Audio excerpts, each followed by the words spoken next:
Hoxe, dediquemos un tempo para pensar no ceo, a nosa patria. Vexamos o ensino de Hebreos, capítulo 11, versículo 15. Pois se lles acordaba aquela patria de onde saíran, estaban a tempo de volvérense. Pero máis ben suspiraban por outra patria mellor, a celestial. Onde? A celestial. De feito, a nosa patria é o eterno reino dos ceos. Esquecémonos da gloria do país celestial, tendo chegado a esta terra. Mentres vivimos nesta terra, non consideramos que nos acontecerá despois da nosa morte. Se iremos ao ceo ou non. Así é como vivimos a nosa vida. Entón, de súpeto, sen previo aviso, atopámonos coa morte. Por iso di, se estivesen pensando naquela patria de onde saíra. Hai moitísima xente que nin sequera pensa naquela patria.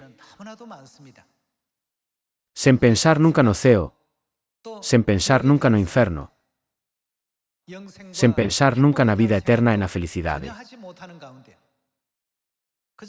Simplemente van consumindo cada día que Deus lles deu.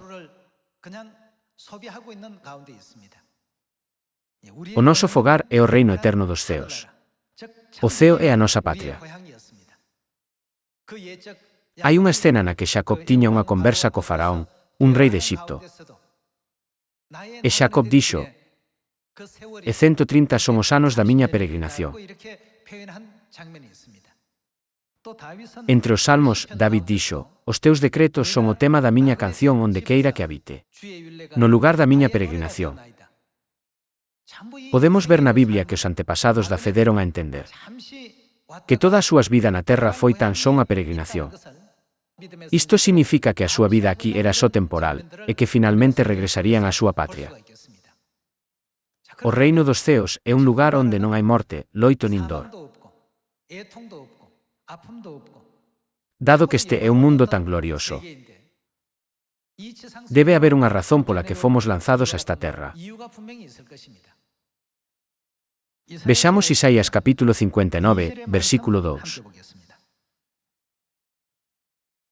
Senón que as vosas iniquidades foron as que vos separaron do voso Deus, e os vosos pecados taparonlle a cara para non vos escoitar. A Biblia ensínanos así. A Biblia ensínanos que nós somos os que fomos expulsados do ceo, por mor das nosas iniquidades. Desde unha perspectiva espiritual, mesmo unha persoa que nunca cometeu pecado desde o seu nacemento é considerada alguén que xa cometeu pecado. Por iso a Biblia di que nesta terra non hai ninguén que poida afirmar que non ten pecado.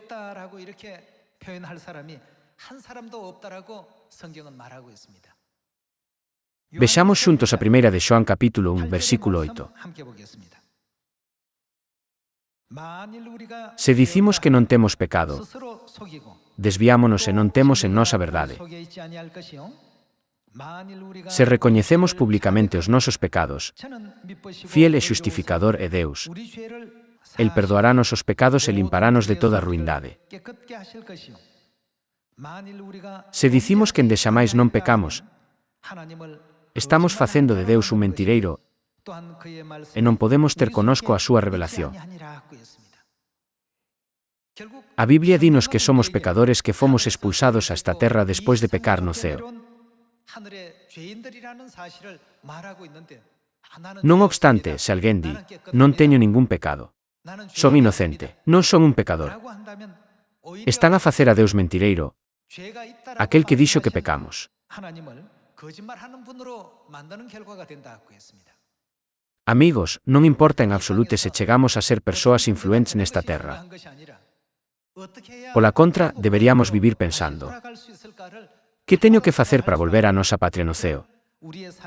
Se o facemos, poderemos acadar un sentido claro da vida e obxectivos precisos mentres esteamos nesta terra. Como non saben de onde veñen, non saben cara onde ir. A maioría da xente non sabe o propósito da súa vida na terra. Se lles faz esta simple pregunta: cal é o propósito da túa vida? Simplemente din, vivo porque necesito coidar da miña familia e criar os meus fillos. Vivo para mercar unha casa porque non teño onde vivir. Estes non deberían ser os obxectivos da nosa vida. Restaurar e volver ao reino eterno perdido dos ceos é o traballo máis significativo que podemos facer. Espero que recibisen moita graza a través deste sermón. Moitas grazas.